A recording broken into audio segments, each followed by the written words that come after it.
देखिए कि नहीं देखिए।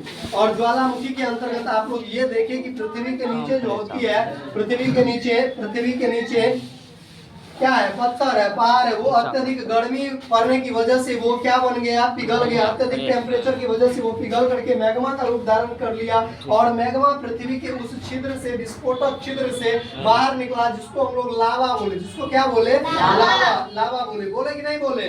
और ये लावा क्रैकर का रोल निभाया। आगे चल करके ये क्रैकर बना। क्या बना, क्रैकर बना। सबसे पहले तो पृथ्वी के नीचे में पत्थर पिघल करके क्या बन गया, मैग्मा बन गया। और मैग्मा विस्फोटक छिद्र के माध्यम से पृथ्वी से बाहर निकला तो उसको हम लोग क्या बोले, लावा बोले। क्या बोले, लावा बोले। और जो है सो कि यही हमारा ज्वालामुखी का रूप धारण किया, क्या कि नहीं किया। और यही सब चीज ज्वालामुखी के अंतर्गत पढ़ना भी होता है कि नहीं होता है। आगे देखिएगा, ज्वालामुखी के विनाशकारी प्रभाव को पढ़ते हैं। ढेर कुछ को पढ़े ज्वालामुखी के अंतर्गत, और आज इसके विनाशकारी प्रभाव को भी देख ही लेते हैं। जब यहाँ तक पढ़ लिया तो 1-2 मिनट सुन करके इसको खत्म कर लेते हैं। सुनिएगा ध्यान से कि जब ज्वालामुखी फटता है तो धरती को थोड़ी नहीं ये बताता कि हे माते धरती, तुम हमको थोड़ा सा रास्ता दे दो, बिना नुकसान पहुंचाए हुए हम बाहर निकल रहे हैं। नहीं ऐसा कहता है। वो बढ़ गया, कब कहाँ निकलेगा, किस जगह पे निकलेगा, धरती माता को भी नहीं पता है और धरती पिता को भी नहीं पता है। ठीक है, तो ये हो गया। धरती पर दरारें पड़ जाने से भूमि ध्वस्त हो जाती है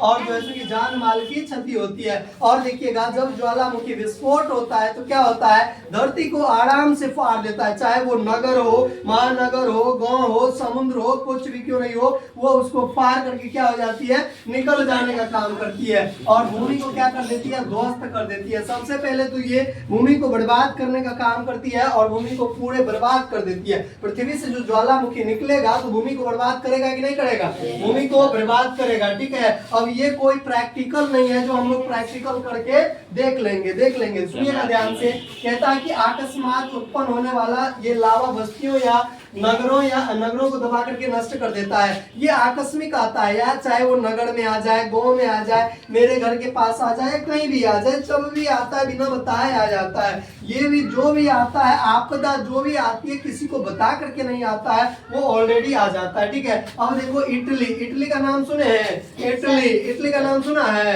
इटली, इधर कुछ दिन पहले प्रधानमंत्री जी किधर गए थे जी, कहाँ गए थे, इटली गए थे। कहाँ गए थे, इटली गए थे। इन्हीं से यही देश है इटली। ठीक है, मेलोनी से मिलने के लिए गया हुआ था। किससे मिलने के लिए गया हुआ था, मेलोनी से मिलने के लिए गया हुआ था।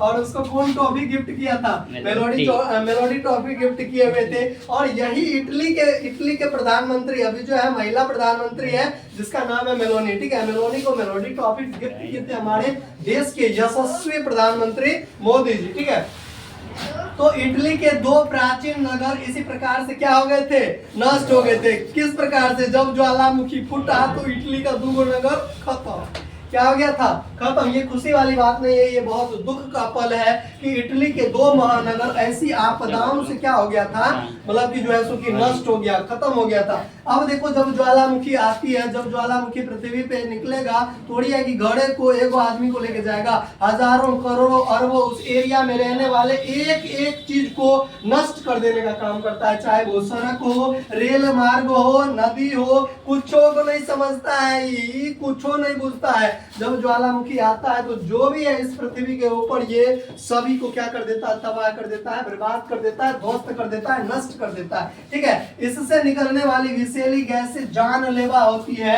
और पर्यावरण को दूषित कर देती है। और जब ज्वालामुखी विस्फोट होता है और इस ज्वालामुखी विस्फोट होने से जो विषैली गैस निकलता है, ये गैस जानलेवा होता है। ये गैस कैसा होता है, जानलेवा होता है और पर्यावरण को तो दूषित करवे करता है, बाद बाकी ये पूरे पृथ्वी को भी नष्ट कर सकता है कि नहीं कर सकता है। किसी भाग को लेकर के डूब जाएगा। कहता है कि प्रभाव में आने वाले वन क्षेत्र, ठीक है, नष्ट हो जाते हैं। और देखो, जब ज्वालामुखी यदि वन में आया तो पूरे वन सेक्टर को लेकर के डूब गया कि नहीं डूब गया। और वन में रहने वाले जीव जंतु को छोड़ देगा क्या, उसको भी चपेट करके लेकर के डुबा दिया कि नहीं डुबा दिया।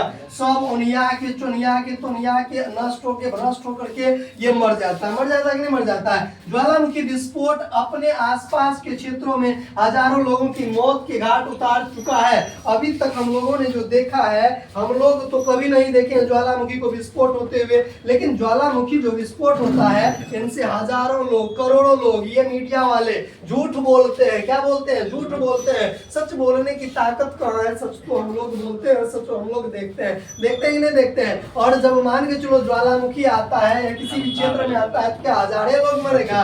गिनल रहता है कि 1000 लोग मर गया है? नहीं भाई, हजार लोग से अधिक लोग मरते हैं। ना जाने कितने लोग मरते हैं। उस क्षेत्र में लोग, रहने वाले लोग बच पाएंगे या नहीं बच पाएंगे ये कह पाना क्या हो जाता है? मुश्किल हो जाता है। अपने आसपास के क्षेत्रों में हजारों लोगों को मौत के घाट उतार चुका है। कई बार जो ज्वालामुखी आए हैं इनसे हजारों, करोड़ों, अरबों लोग क्या हो गए?